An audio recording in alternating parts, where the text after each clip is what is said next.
Hello, my name is Lenae and I'm from the Virginia Synod office. I wanted to share some information on Zoom as I know many of you have entered the world of Zoom for maybe the first time, or at least for the first time as being a host for setting up your own meetings that you may be using for worship service or other meetings that take place in the life of your congregation. So you've set up a Zoom account, so what's next? So I'm going to start off with how to schedule a meeting. So once you're in your Zoom account, as you can see, I'm already logged in. You can go up and click schedule a meeting. This is going to bring you to a new page. First question they will ask is the topic of your meeting or the name. You put in Sunday worship service. As you can see, you don't have to put in a description. That spot is optional. So I'm going to skip that for now. I'm going to go down to giving a date. So I'm going to enter in this Sunday. Let's say it's going to start at 9 a.m. It's going to ask for the duration of your meeting. The default is already set for 1 hour. I will let you know that if I keep this at 1 hour, and let's say that my worship service is going to go to 1 hour and 15 minutes, it will not cut anybody off. You don't have to be worried about that. The meeting will continue as it goes over the time. The only way the meeting ends is when the host at the end, once it's concluded, they can hit end meeting for all. And at that time is when the meeting will end for everybody. So it automatically fills in the time zone based off of where I'm connected. Gives an option for a reoccurring meeting. This is very helpful depending on what you're setting this up. In this case, for a Sunday worship service that is going to be held weekly, this is very helpful. I can say how often is it going to reoccur and select weekly. It's going to occur on Sundays, and then I can put in an end date. What this allows is that the link that you will send out for these Zooms is going to remain the same for each one of these Sundays. So instead of trying to keep up and send out a different link to any of your members and post a new link every single week, it's going to keep that link the exact same for them, which is going to be really helpful. You can have it posted on your website and know every single week you're not having to update that link on there. It gives an option if you want to make registration required, and then they can register ahead of time, or how you might want to use that. That's a feature that we typically don't have to use, so I'm just going to not select that. You can also add a meeting password if you'd like. If you do, you can type in whatever that password is. Participants would not be able to join the meeting unless they knew and remember what that password was. So I'm going to keep that off. Ask a couple questions about the video. So what this means is if you're connecting by especially a tablet or computer that has a webcam on it, the host, right now the settings are that the host and participants, the video would automatically connect. You can change that if you'd like. Maybe for the worship, I'm going to turn that off. The audio, this is giving you options of, do you want people to be able to connect by your computer, or also by calling in on their telephone and being able to hear the audio? So I'm going to leave that on both. Some of the meeting options. So enable to join before hosts. I usually always keep this one selected. This allows any of the participants, they may want to just make sure that they have their computer and everything set up and ready to go correctly.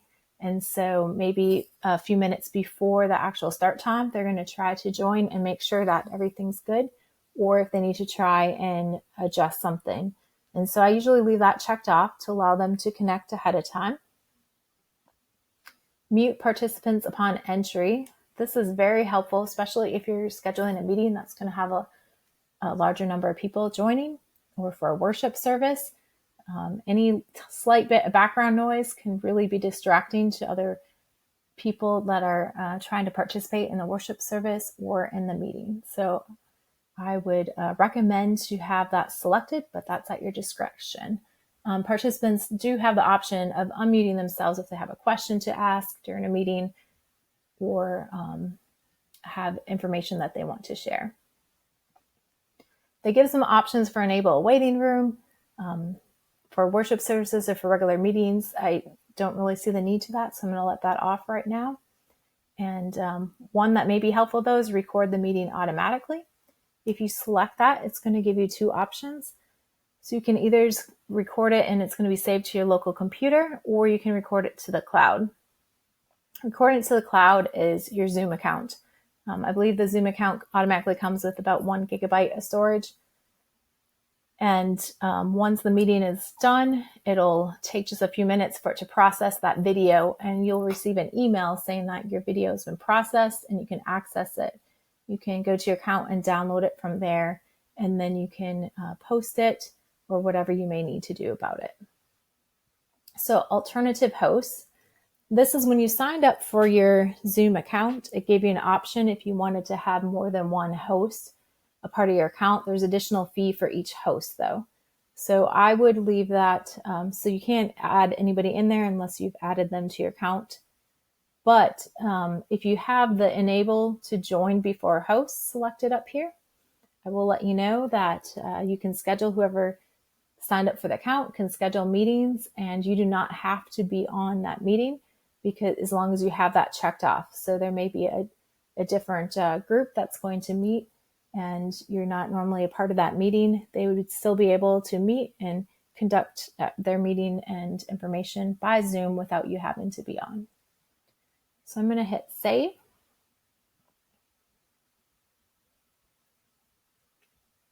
Once it has saved the scheduled meeting, it's going to pop up with my information.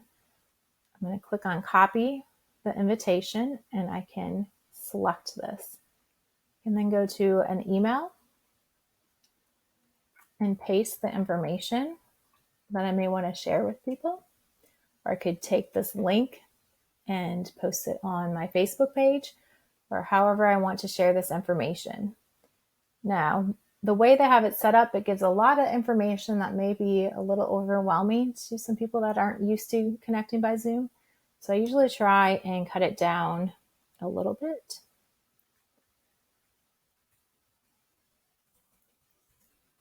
So we can do our dates up here and take away this extra information. Take away the calendar feature. I want to make sure that everybody can see the link and find it easily. So I'm going to make that a little larger. If you're using a link with your computer or tablet, you do not need to enter a meeting ID. So I'm just going to delete that from up there. Give them the option that they can call with a phone number. I'm going to delete the other extra numbers off of here because I know everybody from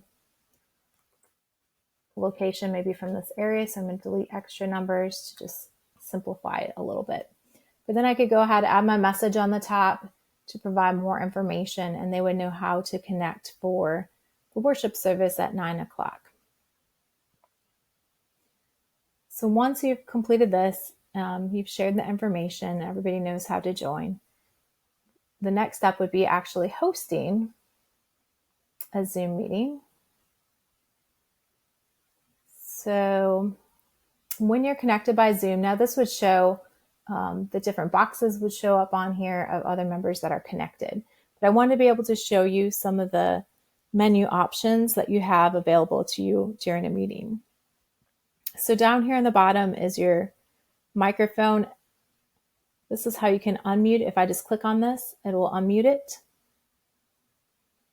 Or I can put it back on mute.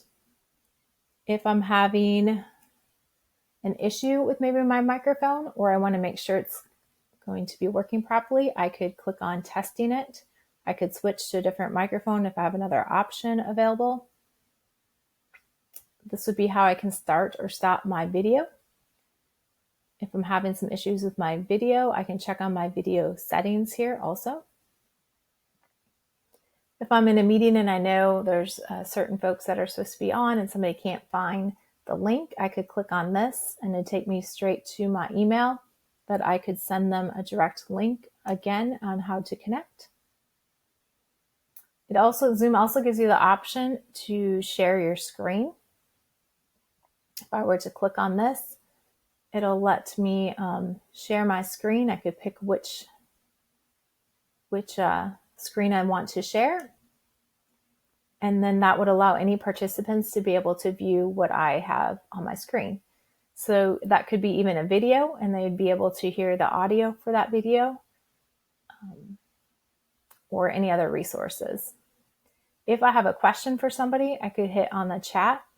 It gives an option that I could send a message to everyone, or when there's different participants connected, it would I could select each one of their names if I just had a question for one of them individually, or if they had a question for the host but they didn't want to have to interrupt the meeting, they might send you a message that way.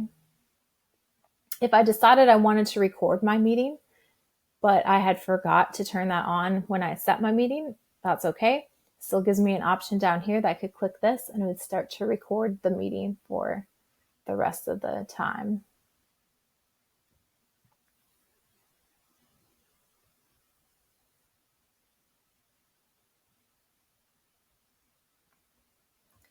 Always make sure during your meeting that you have somebody that is hosting the meeting. It's helpful to always have an agenda in place that you're following. It's also helpful, especially if you have some members that may be connected by their phone by calling in place of being connected on the computer and can see everybody, to, if they have a question or stating something, to say their name first and then maybe ask their question or provide the information. Helps make it clear to everybody that's participating in the meeting who may be speaking at that time.